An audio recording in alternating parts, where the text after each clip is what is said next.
paradoks.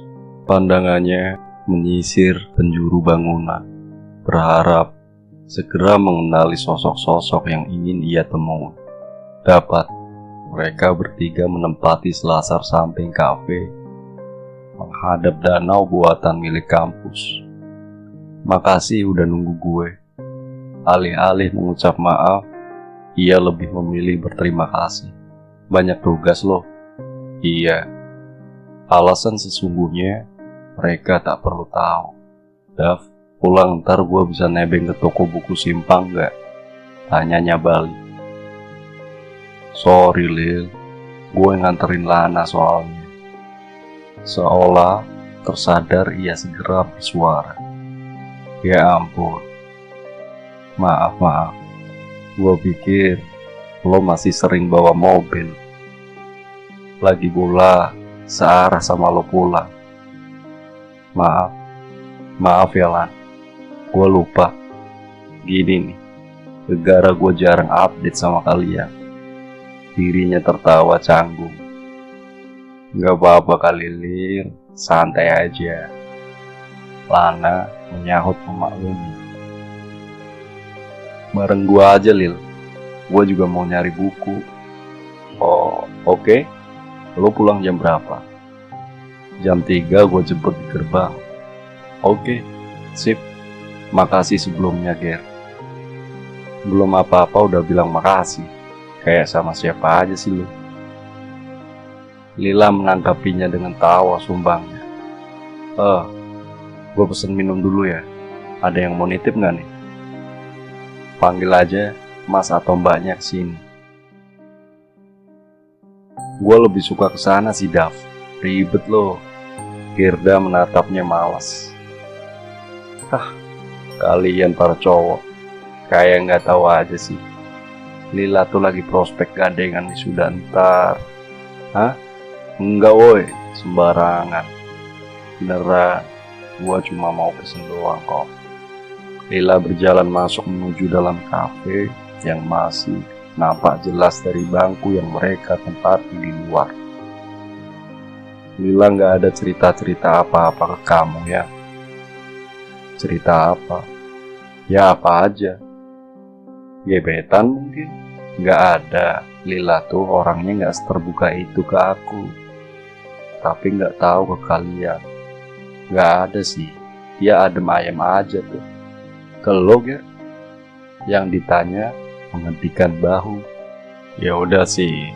Kalau tuh anak nggak cerita apa-apa, ya berarti dia baik-baik aja. Jelas Gerda. Ya tapi seenggaknya tuh anak cerita kayak ke kita. Kamu kenapa sih Dav? Khawatir sama Lila? Ada sesuatu yang kamu sembunyiin? Gak ada ya, beneran. Aku cuma aneh aja sih. Lila gak pernah curhat atau ngobrol soal keluarganya. Kamu tuh yang aneh. Kamu ada apa sih sama Lila? Gak ada apa-apa ya, beneran. Seolah tak terpengaruh oleh pertengkaran sepasang kekasih di hadapannya. Gerda khusyuk memperhatikan Lila yang berdiri di seberang barista bersama seorang pria. Dari pengamatan matanya, pria itu adalah dosen yang berpapasan dengannya di koridor kantor rektor pekan lalu. Mereka berdua tampaknya terlibat percakapan alot. Dari gesturnya, Lila sesekali mengarahkan pandangan ke bangku yang mereka tempati di selasa. Lila berjalan kembali mendekati mereka dengan tangan kosong. Gerda mengalihkan pandangan. Gengs, gua permisi duluan ya. PA gue minta ngadep dia sekarang.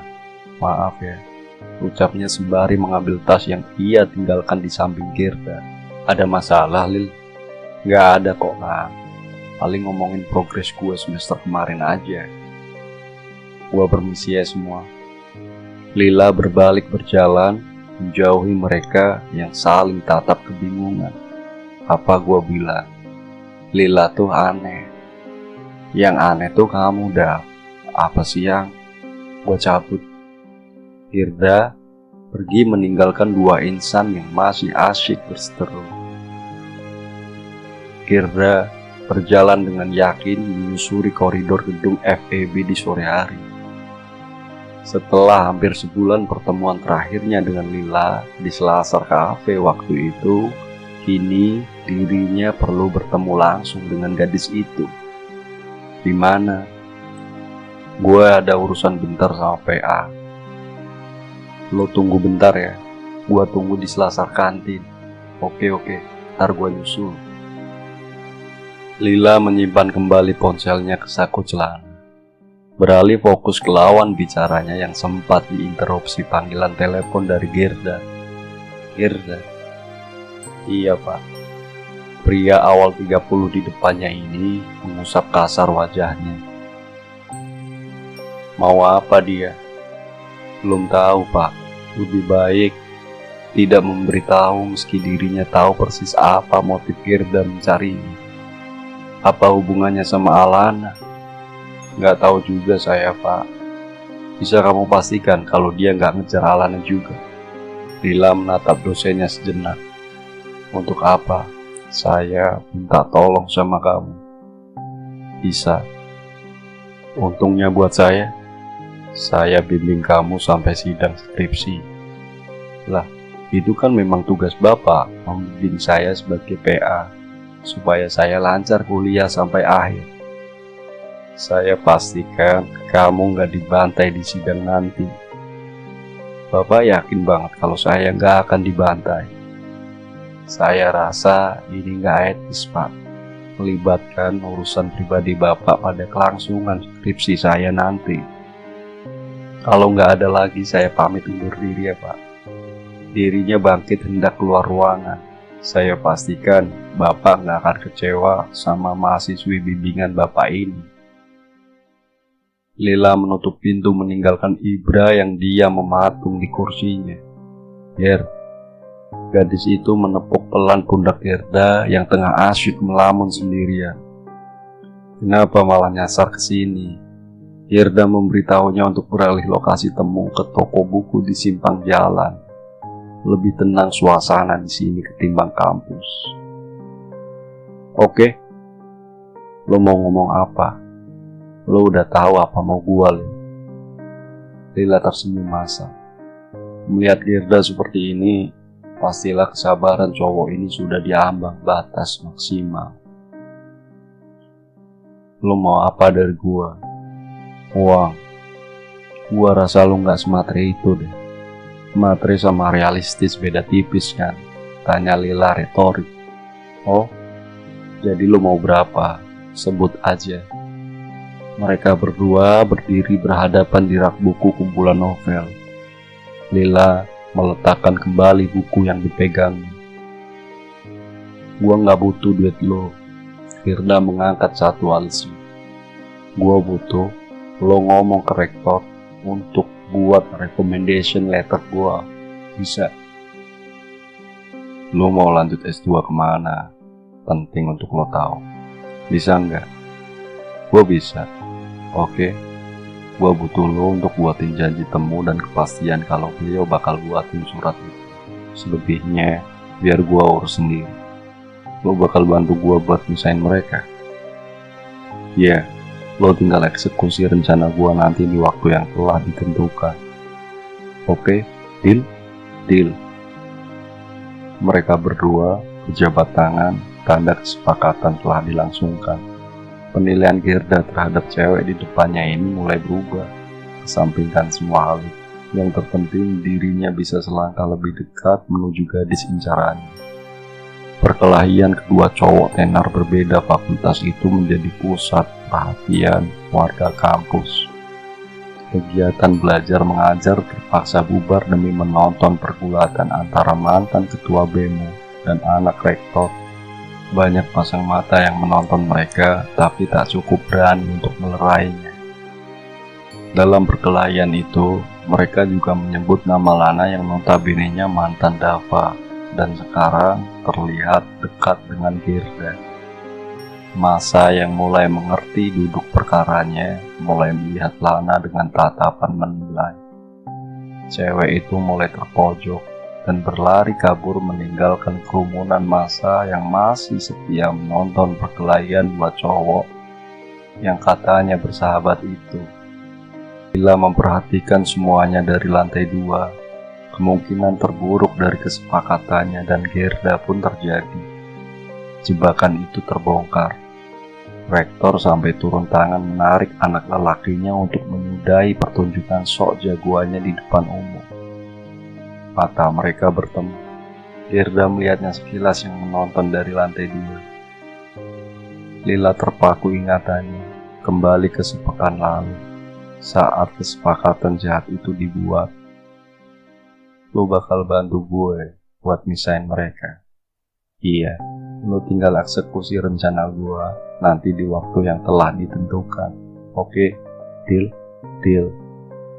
Mereka berdua berjabat tangan tanda kesepakatan telah dilangsungkan. Penilaian Gerda terhadap cewek di depannya ini mulai berubah. Sampingkan semua hal itu. Yang terpenting, dirinya bisa selangkah lebih dekat menuju gadis incarannya. Lo harus merahasiakan hal ini dari siapapun. Oke? Lo juga jangan nusuk gua dari belakang. Maksud lo, bisa jadi lo ngomong ke Dava duluan kalau gua yang jebak dia. Jangan jadi musuh dalam selimut lo. Nggak akan. Kalaupun Dava tahu lo jebak dia, gua pastikan itu bukan dari gua. Oke, gua pegang omongan lo. Tinggal menunggu waktu baginya untuk ikut terseret arus masalah ini. Puas kamu. Lila berbalik mendapati sang dosen berdiri dengan tenang di dekatnya. Maksud Bapak, kamu kan dalang dari masalah ini. Maaf, gimana Bapak bisa menyimpulkan seperti itu? Mudah saja bagi saya untuk membaca gerak-gerik kamu, Lila. Lila tak bisa berucap apa-apa sejenak. Dirinya kagum akan pemikiran pembimbing akademiknya ini. Pak Ibra, ada bukti kalau saya ikut terlibat. Kita lihat nanti. Lila meninggalkan dosennya itu tanpa berkata-kata lagi. H-1 wisuda. Lila duduk di hadapan Gerda yang tengah menyulut rokok. Dari hari itu hingga sekarang, namanya tak terbawa ke dalam masalah itu. Gerda benar-benar melindungi namanya. Thanks, Ger. Buat gak nyeret nama gue. Oh, mereka berdua diam, sibuk dengan pikiran masing-masing. Semester kemarin mungkin masa terburuk sepanjang ia berkuliah di sini. Manusia bisa melakukan apa saja untuk hal duniawi, mengorbankan segala hal termasuk perasaan. Pak Ibra tahu kalau gue juga ikut terlibat. Lo dilabrak dia. Gerda mematikan rokoknya. Enggak sih, dia ada di klub malam itu. Lihat gue terlibat percakapan sama cewek yang ngebawa Dava ke hotel waktu itu. Lo bilang yang sejujurnya sama dia. Iya, lo diancam nih. Enggak. Meski jujur Pak Ibra mengancamnya untuk memberitahu rektor yang sebenarnya dan menahan recommendation letter miliknya. Beliau juga gak bisa apa-apa juga kok kalau tahu. Biar gua urus dia. Enggak, Ger. Enggak perlu. Semua udah selesai kan? Iya, udah selesai. Hanya dirinya dan Gerda yang berada di bingkai itu. Pose melempar toga dengan senyum sumring. Tak terasa, 7 tahun terlampaui. Gerda satu-satunya yang masih setia menghubunginya, meski intensitasnya jarang. Siang ini, lepas acara seminar hari kedua di kampusnya, ia diundang makan siang oleh mantan dosennya, Ibra yang masih setia mengajar di kampus itu hingga kini. Tak ada salahnya menerima ajakan sang dosen. 2 hari ini, meski berada di kampus yang sama, tapi mereka tak ada kesempatan bertemu untuk sekedar menyapa menanyakan kabar. Halo Pak, saya udah di kafenya. Bapak, di mananya ya? Di pojokan, Lil. Ucapnya seraya melambaikan tangan. Oh, oke kelihatan Pak. Mengakhiri sambungan, ia berjalan ke arah 3 pria dan seorang wanita berkumpul. Semakin mendekat, semakin canggung raut wajahnya. Halo semua, apa kabar? Sapanya. Duduk sini, Lil. Lama banget lu sok sibuk ya. Gerda menarik kursi kosong di sampingnya. Thanks, Ger. Lila menatap ketiga pasang manik mata lainnya dengan gugup. Jangan lupa kalau mereka sudah tahu yang sebenarnya. Dav, Lan, gua minta maaf soal waktu itu. Gua gak maafin lu. Jahat banget lu setelah ngerusak semuanya, lu seenaknya pergi gitu aja. Seolah lu gak merasa bersalah sama kita. Jahat banget tau Lil. Maaf Lan, gua gak nyangka seorang Lila setega itu sama temen sendiri. Picik banget lo, demi kepentingan pribadi lo memanfaatkan keadaan. Lila berekspresi aneh, antara malu, kesal, juga ingin menangis. Gua minta maaf sama lo semua. Gua gak akan membela diri. Toh pembelaan diri gua juga gak berarti apa-apa buat kalian. Kalaupun kalian gak maafin, ya udah, gua terima. Mereka hening. Setelah ucapan Lila dilontarkan, Lila berusaha sekuat tenaga untuk tak menangis, mengalihkan pandangan entah kemana agar tak melihat mereka. Sorry, gua harus pergi sekarang. Gua udah maafin lo, Lil. Gua cabut dulu ya. Anak-anak udah nyariin emaknya di rumah. Bye, guys. Thanks, Lan. Lana mengangguk sebelum meninggalkan mereka berempat. Udahan nangisnya. Cengeng banget lo. Gua lega, Ger. Setelah bertahun-tahun kepikiran. Lil, gak mau minta maaf ke gua langsung nih. Kan tadi udah.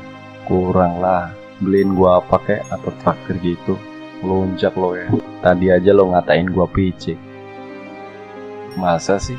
Bangke lo. Tawa Dava meledak mendengar Lila yang mengumpat padanya. Lila melototi Dava yang baru selesai mengurai tawanya. Beralih memandang sengit Ibra yang sedari tadi diam tak bersuara. Kenapa? Ibra bertanya karena dipandangi begitu sengit oleh Lila. Bapak lemes banget ya mulutnya. Pakai acara ngasih tahu mereka segala. Tuh, saya hanya berbagi kebenaran aja ke mereka. Astaga. Lila tak percaya jawaban mantan dosennya ini.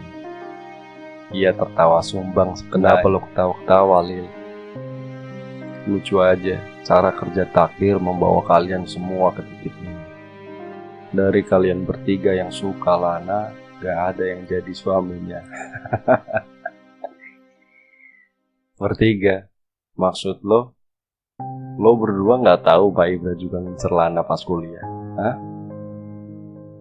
Dava dan Gerda kompak menatap ke pria paling dewasa di antara mereka. Kamu Lil, malah buka-buka masa lalu saya. Lah, udah masa lalu kali Pak. Gak usah malu lah. Pak Ibra beneran ngincer Lana? Bertanya tak sabaran. Ya iya, emang gak boleh. Tapi kalah saing sama ketua BEMU dan anak rektor. Lila tertawa puas mendapati ekspresi mantan dosennya jadi datar. Mereka menyudahi topik tentang Lana dan masa lalu yang menurut mereka konyol kalau diingat-ingat sekarang. Lo menetap di mana sekarang, Lil? Tanya Gerda. Di Istanbul, udah nyaman aja di sana karena ketemu jodoh lo.